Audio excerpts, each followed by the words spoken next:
বাংলাদেশের মুসলমানকে যদি কোনো অপশক্তি যদি বেঈমান বানানোর জন্য আসে, যদি কেউ নাস্তিকতা প্রসার করার জন্য যদি আসে, কেউ যদি বাংলাদেশের মুসলমানকে যদি সিরাতে মুস্তাকিম থেকে যদি দূরে সরাইতে যায়, ওলামায়ে কেরাম নিজের জীবনের বাজি রাইকা হলেও, জেল জুলুম খাইটা হলেও, নিজের জীবন দিয়া হলেও, ফাঁসির মঞ্চে ঝুলা হলেও হুঙ্কার ছাড়বে, হক কথা বলবে, বেঈমানের বিরুদ্ধে প্রতিবাদ করবে, এরপরেও মুসলমানের দ্বীন ঈমানকে হেফাজত করবে।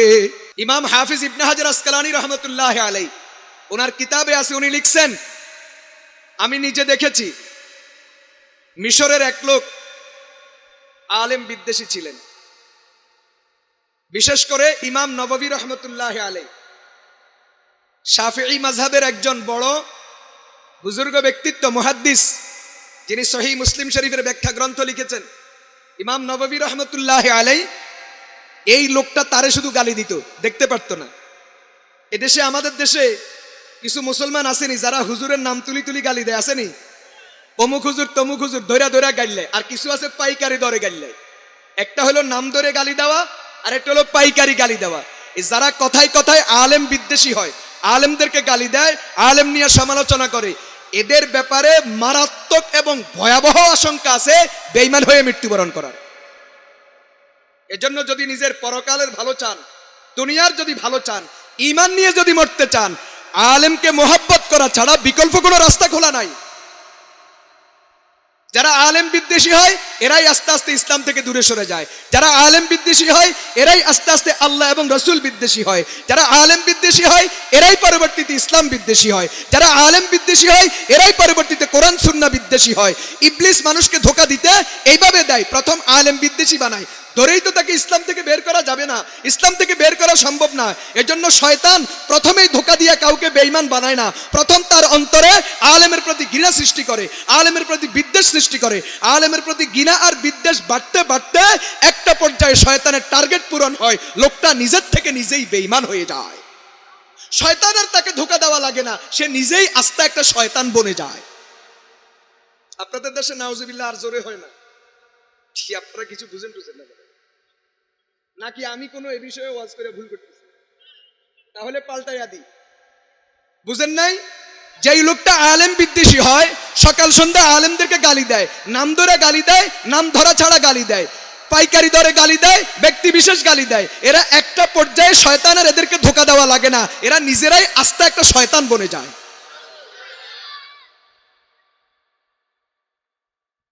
তো এই লোকটা ইমাম নববী রহমতুল্লাহ আলাইহিকে সকাল সন্ধ্যা শুধু গালি দিত। হাফিজ ইবনে হাজার আসকালানী বলেন, কিছুদিন পরে আমি শুনতে পেলাম ওই লোকটা মারা গেছে, যেই লোকটা ইমাম নববীকে গালি দিতেন। তো আমি একটু তার বাড়িতে গেছি শখ করিয়া একটু দেখার জন্য। তার কাফনের কাপড়টা উল্টাইয়া দেখি আল্লাহ তার চেহারাটাকে শুকরের চেহারা বানাইয়া দিছে। হাফিজ ইবনে হাজার আসকালানী বলেন, সাথে সাথে আমার দিল সাক্ষী দেয় এই লোকটা মুসলমান, ইমানদার হিসাবে আমি জানি, কিন্তু মৃত্যুর পরে চেহারা শুকর হলো কেন? একটাই কারণ, আল্লাহর প্রিয় বান্দা আলেমে দ্বীনকে গালি দেওয়ার কারণে আল্লাহ তাকে শুকর বানাইয়া দিয়েছেন। বুঝতেছেন কথা? বুঝতেছেন? ইমাম কারাখি রহমতুল্লাহ আলাইহি আরেকজন বিখ্যাত বুজুর্গ, বিখ্যাত ফকিহ আলেম ছিলেন। তিনি বলেন, মুরগির বাচ্চার জন্য মুরগি যেমন, মুসলমানের জন্য আলেম তেমন। কি অর্থ? মুরগির বাচ্চা আছে, সাথে মুরগি নাই, একটা কাকে নিবে, একটা চিলে নিবে, একটা বেজিয়ে নিবে, আর একটা গুলে নিবে। এখনো শেষ হয় নাই। একসাথে মুরগির বাচ্চা যা ফুটায় এগুলারে কি বলে? একসাথে কি বলে? আপনাদের গ্রামে কি বলে? এর পারে কয় না। একসাথে যেগুলো হয়েছে, ধরেন 20টা 30টা, একসাথে এগুলারে কি বলে? বাচ্চা তো আমিও জানি। একসাথে কি বলে? একসাথে 22 সালি কয়নি? কিরে ভাই, আমি জিজ্ঞাসা করছি আর কঠিন হয়ে গেছে, এমনি সবাই পারে। আমি জিজ্ঞাসা কেন করলাম, এখন কঠিন হয়ে গেল। মানে একসাথে যা ফুটায়, একসাথে এক একবারে যা ফুটায় এগুলাকে কি বলে? 22 বলে, সালি বলে, জার বলে, বলেনি? ঠিক একটা একটা করে, একটা নিবে চিলে, একটা নিবে কাকে, একটা নিবে শকুনে, একটা নিবে গুলে, একটা নিবে বেজিয়ে, দেখবেন পুরা 22 খালি নাই।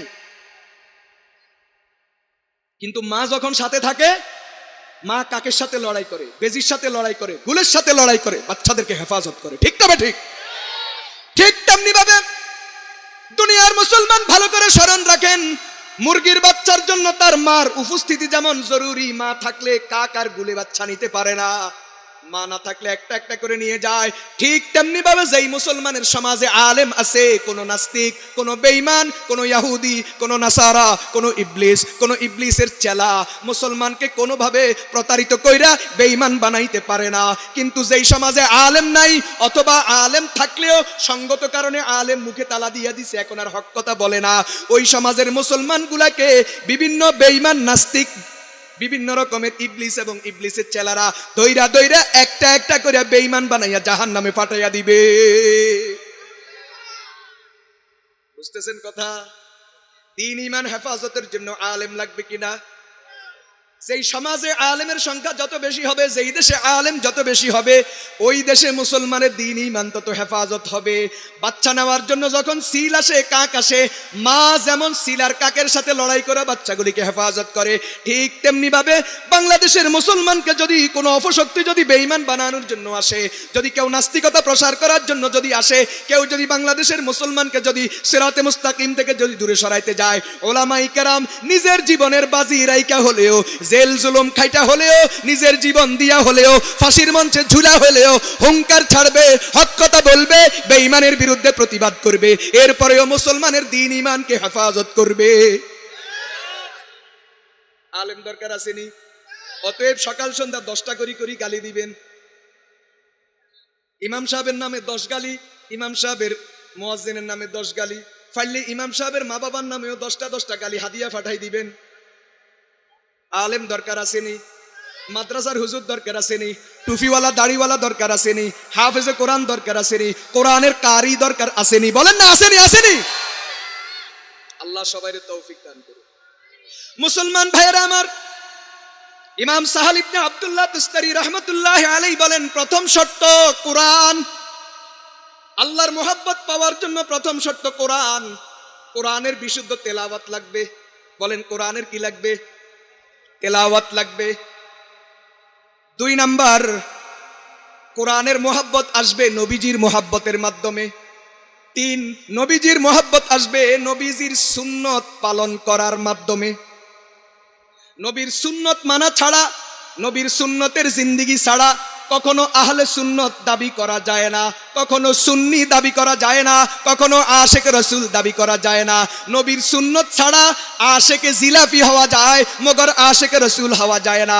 আশেক রসুল হতে হলে নিজের ব্যক্তি জীবনে, নিজের পারিবারিক জীবনে, নিজের সামাজিক জীবনে, নিজের রাষ্ট্রীয় জীবনে, নিজের ব্যবসা বাণিজ্য, নিজের চাকরি বাকরি, নিজের বাড়িঘর, নিজের বাচ্চা কাচ্চা, নিজের শিক্ষকতা, নিজের ইমামতি, নিজের ওয়াজ নসিহত, এক কথায় আপনার জীবনের সাথে সম্পৃক্ত যত কিছু আছে সব কিছু নবীজির সুন্নাহ অনুযায়ী চালাইতে হবে।